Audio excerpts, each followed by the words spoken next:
New build or not to new build? That is the question. We're asking today on the Property Podcast. It's episode 211. It's Rob B here with Rob D. And today we're looking at new builds. Yes, we are, a topic that we've touched on many a time, but never given it its own episode. So today we're putting that right, and also it gives me an opportunity to go on the record and set something straight. So more on that in just a second. But before we get into our main topic, a quick nod towards the news. And Rob, there's a new HomeTrack report out today. We do like a good house price index. We do, and HomeTrack makes it even more interesting for us because it breaks down the price growth or falls city by city. And Rob, if only two wise property gentlemen said this at the beginning of the year, but who has gone into number one for the first time? Manchester. I think this is going to be a very smug podcast. Yes, Manchester topping the league with 8.8% growth in the last 12 months, beating Bristol into second. It was previously top with 8%. And London has fallen further down the rankings, is now 10th. With growth of 5.6%. So, growth of 5.6% over a year, you wouldn't be upset with that necessarily, but it does kind of go to show that buying in London for capital growth, that's not an automatic thing to do. We have been saying for a while that we thought that growth in the north would eclipse the south and bring the two closer together. It appears to be happening. And also a city we've talked about before as a one to watch, Aberdeen continues to fall, bottom of the league, minus 5.9%. Really interesting market, Aberdeen, as we've mentioned, because how heavily influenced it is by the oil industry. But interesting to see it continues to fall, while every other city in the list continues to climb. Some really well, like Manchester, some not so well, like Oxford and Cambridge. South East, take note, they are near the bottom.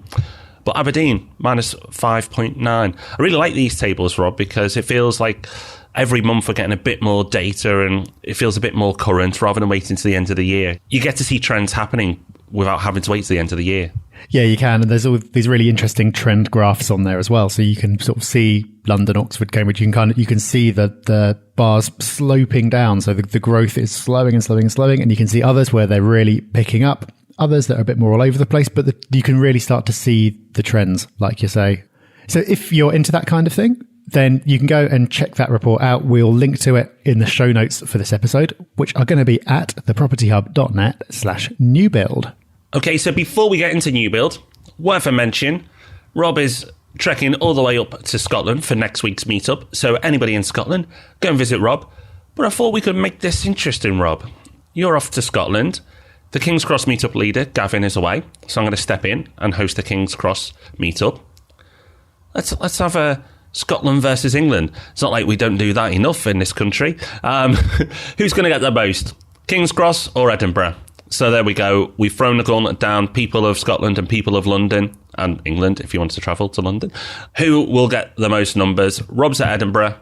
I'm at King's Cross. There are actually 38 other great meetups. Yes, we've got 40 meetups now, which is absolutely incredible. Our 40th, we'd celebrate in style. We chose Stoke-on-Trent. So check out the Stoke-on-Trent meetup as well. That's a new one. But 40 meetups, that is absolutely bonkers. I can't even believe it's happened.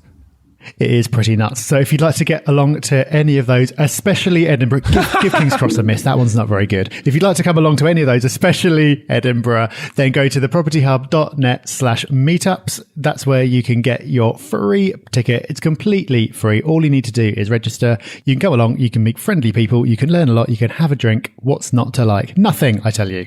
Yeah, and make sure you check out meetups local to yourself as well. They are all over the place, as we say.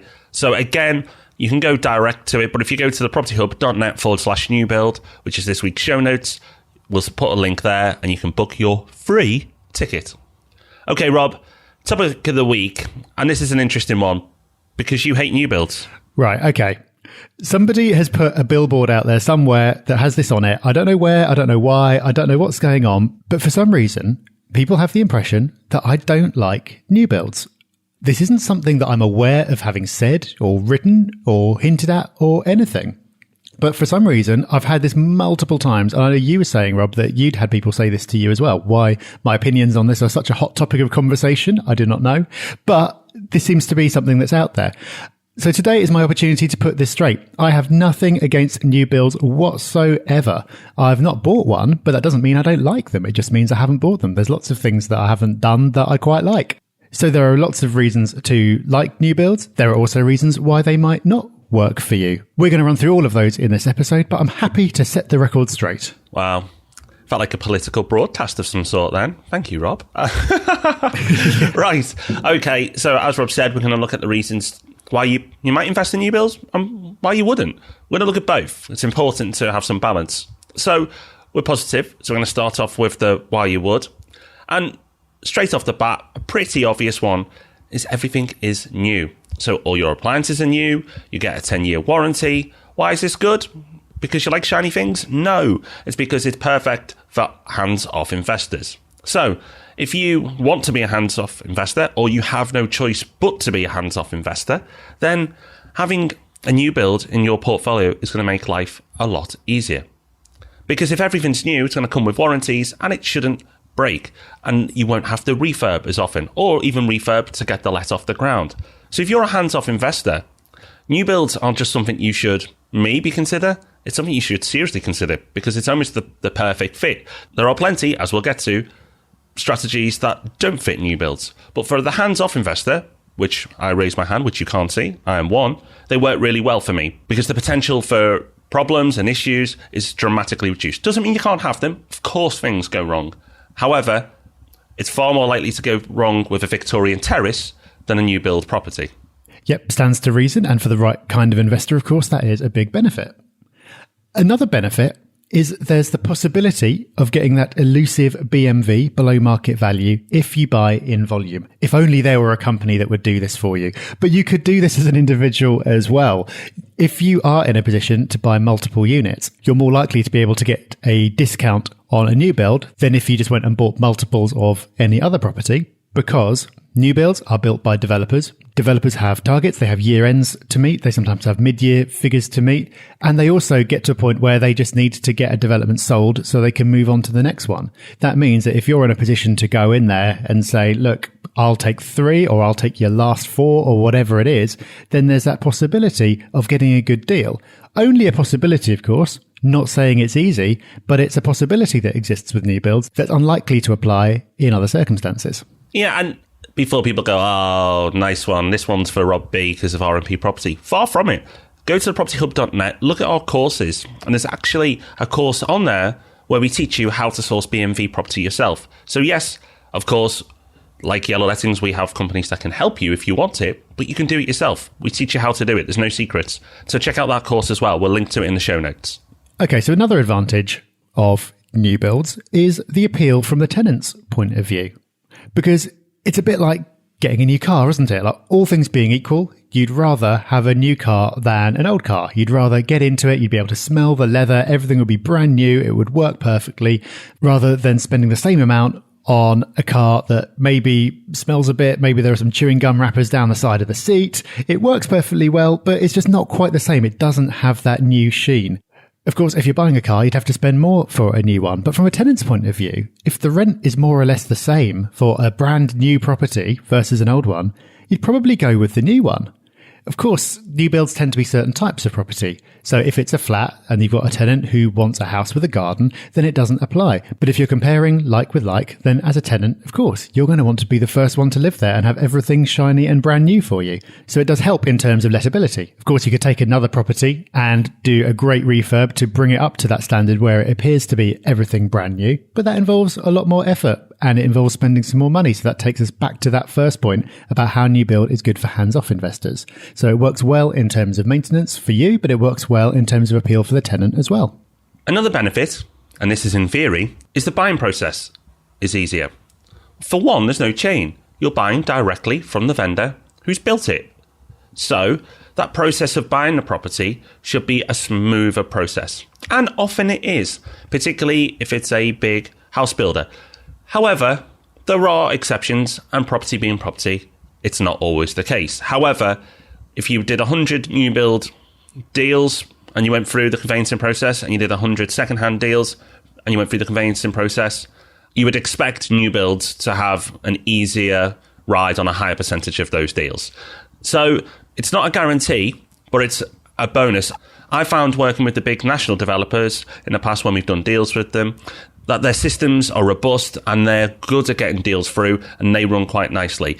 Of course, some of the smaller developers, if they haven't got their act together, it can drag on a bit. However, at least you remove that chain aspect from the transaction. So definitely a potential plus point, not a guaranteed one, but a potential one. And another little added bonus to new builds is they are, of course, going to be built to modern standards in every respect. So if they want to get sign-off from building regulations, they need to meet all the current requirements, including in terms of energy and insulation and things like that. So that translates into lower energy bills. Now, normally, of course, your tenant is going to be paying for the energy bills unless it's some kind of multi-let, but still, that's a benefit for them. Therefore, it makes it more lettable for you. It also means that you don't have to worry about the energy performance of the property. And as of next year, if you've got a property that has an F or a G on its EPC, lots of letters for you there, then that's not going to be lettable. That does, of course, leave you a lot of leeway. Most properties fall above that anyway, but it does just mean that it's something you're not going to have to worry about at all. So, sounds like the dream investment. Well, not for everyone. So we're going to look now at why you wouldn't invest in new builds. And I think the big and obvious one is for hands-off investors who want an easy life and are in it for the long term, great. But for those investors who want to be a little bit more aggressive and possibly be more hands-on, it's not a good fit because you can't add value. Well, certainly not with apartments because they'll be brand new and you can't put an extension on the side. And with new build homes, everything's new already. It's probably been well designed. So adding a conservatory or going into a loft, I think may add some value, but compared to a second-hand property, that's going to be a lot easier and it's going to be a lot more uplift there. So for those who are more hands-on, those who want to add value, those who possibly want to flip on a more regular basis, this isn't for you. It's not, and this is what so many people try and do in properties, convince you that there is such a thing. There is no fit-all strategy. You have to understand what's important to you and then invest appropriately. But often, while we've said new builds are perfect for some people, you hear people go, oh, I hate new builds. Well, that's great, but that's probably because it doesn't work for you. It doesn't mean it doesn't work for other people. Now, it definitely doesn't work for people who want to be hands-on, and it definitely doesn't work for people who want to be more aggressive and add value, and that's fine. But it's just understanding you hear some things thrown around in the property industry sometimes with little thought behind what they're saying. And this is key to understand. So it's absolutely not right for those types of investors. Yeah, that's the big one, really. If you want to be getting an uplift in value quickly, then you can't rely on adding value because the value has already been added. Therefore, the only way you can do it is buy in a market that's going to help you out or get a good deal when you buy. So referring back to the BMV point earlier, if you want to add value, it's not going to happen. So if that's a part of your strategy, it's not going to work. And if a large part of your skill set is around being able to make improvements, so you're somebody who's got the skills or the connections to do really effective refurbs or has the vision to do a really good reconfiguration that adds a lot of value, then you'd kind of be wasted on doing new builds. And that's again why it's so important not to listen to people who come out with these blanket opinions of their own that they apply to everyone. So much as you get people go, oh, I hate new builds, and that's not very helpful. If you listen to someone who goes, oh, new builds are fantastic because of this, and you're convinced into buying them, but in fact your skills are more around adding value, then that would be a poor thing for you to do. So whatever their opinion, you don't want to be listening to someone who's just giving you one side of the story. You've got to think about how it applies to you. Another quick potential drawback is that as well as being hard to add value, it can be in some situations hard to assess the value of a new build in situations where there are no direct comparables. So as a general rule, a new block goes up, there's another block nearby that's, okay, a little bit older, but it's similar. Therefore, you say that the new one is going to be worth pretty much the same as the old one, apart from maybe if the spec is a little bit higher or you add a bit because of the internals being slightly newer, but it's like for like. There are some situations, though, where you'll get a new build going up in an area where there really isn't anything similar. So you had a lot of this around the mid-2000s where there was the last kind of boom in this kind of thing. You had new developments going up in areas where previously there wasn't any similar housing stock. It was all houses or conversions. There wasn't really anything purpose-built. In that scenario, it is harder to assess what you should be paying in the first place. So in most situations, it'll be fine, but there is something to watch out for in some situations. But that's really important, of course, to be able to work out, because whatever you do, you don't want to be paying too much, and we'll come to that in just a minute. Now, not a reason not to invest, but something to be aware of. So if you're going to go for new build, you have to understand snagging. So what is snagging?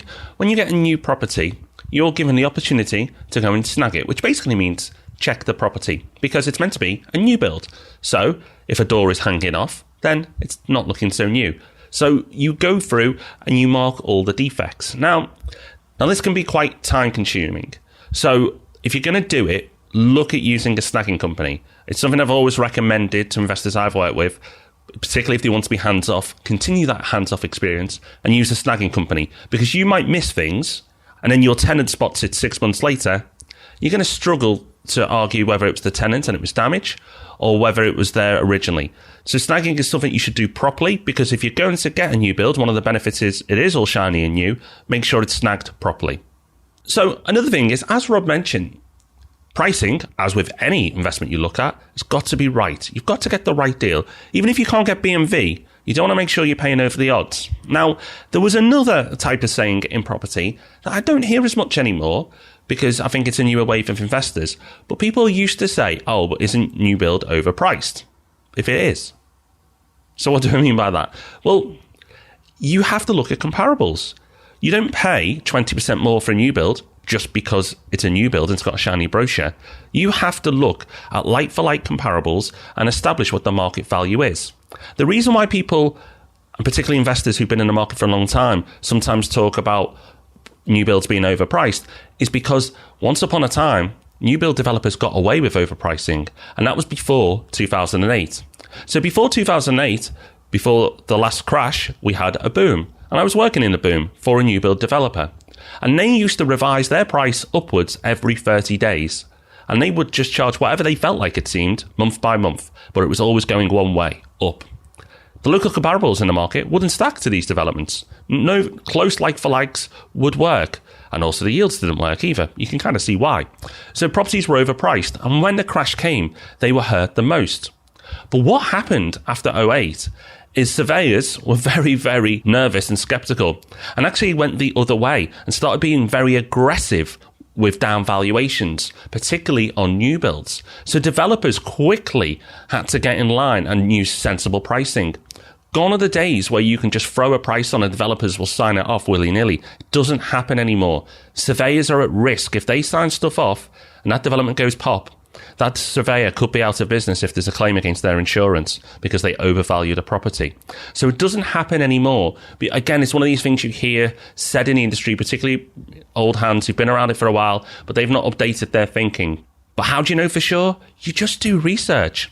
If it's a good deal, you can see it. You don't have to squint at it. You don't have to kind of take a blind leap of faith. You just can see it's a good deal. If it's not a good deal, you can see that too. As long as you don't take your dumb pills before you start doing research, then you'll be fine. If you listen to this, you're the type of person who educates himself.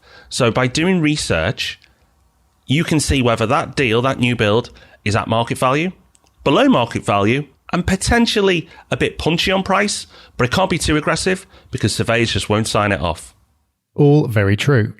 And one more thing to be aware of, not a reason not to, but something to be aware of, is the time that it can take to let a new build property if it's on a large new development. So this is pretty obvious, really. If it's a big development, say maybe it's 100 units, then you've got all 100, or at least a significant chunk of those, all coming onto the market at the same time.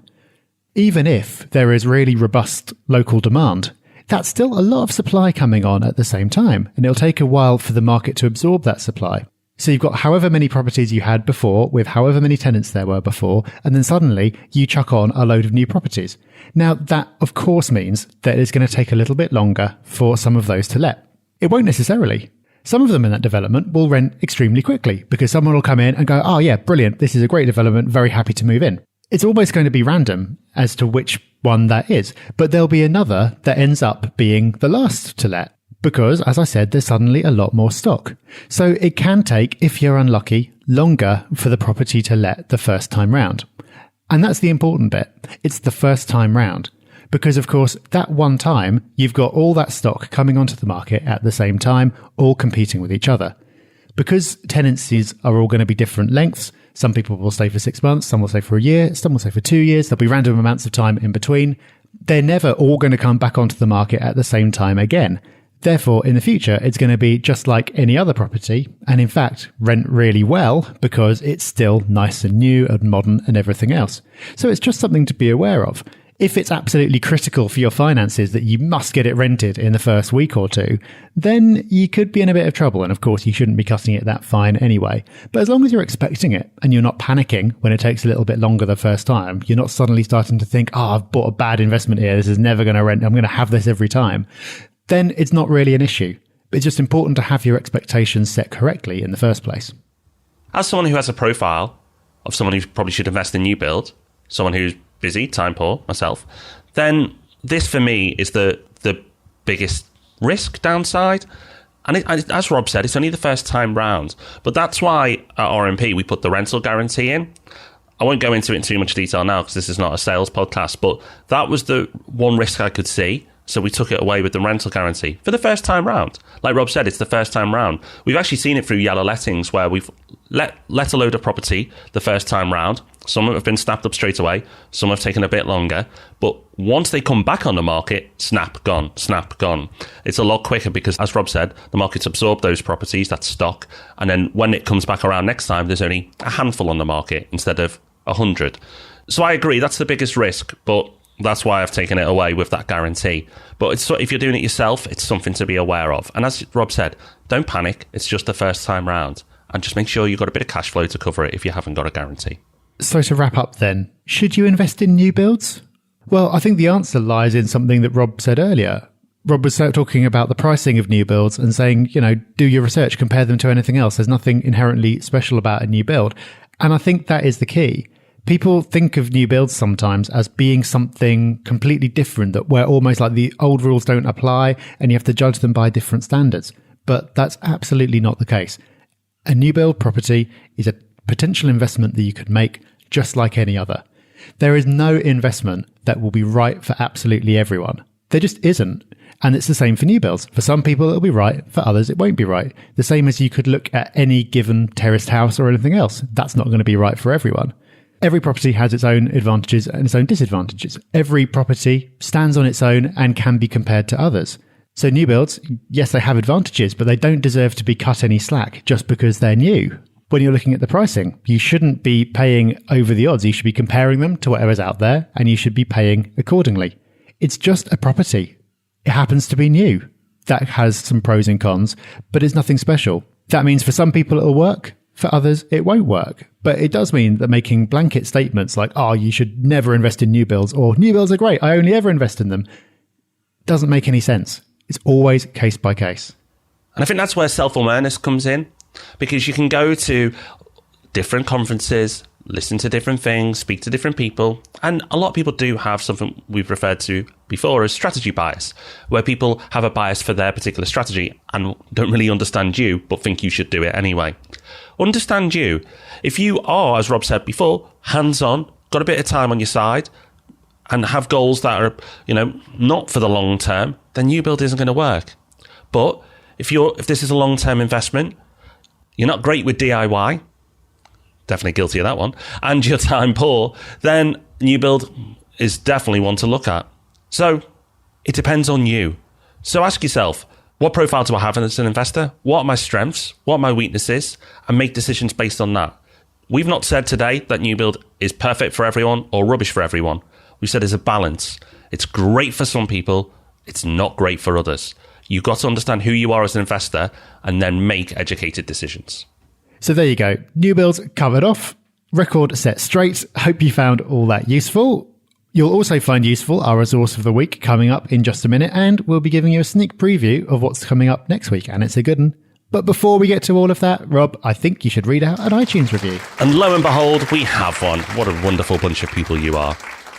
So this week, 5 stars. I've been listening to Rob and Rob for a few months now and enjoy their knowledge, wit and down-to-earth approach about property investing. A wealth of information, motivation and 2 extremely friendly voices to listen to. Well done, guys. Thank you very much indeed for your podcast and keep out this outstanding effort you're doing. Well, thank you. Thank you for the review. And if you'd like to leave us a review, we'd be very grateful. You can go to iTunes and leave us one there and we'd be very happy.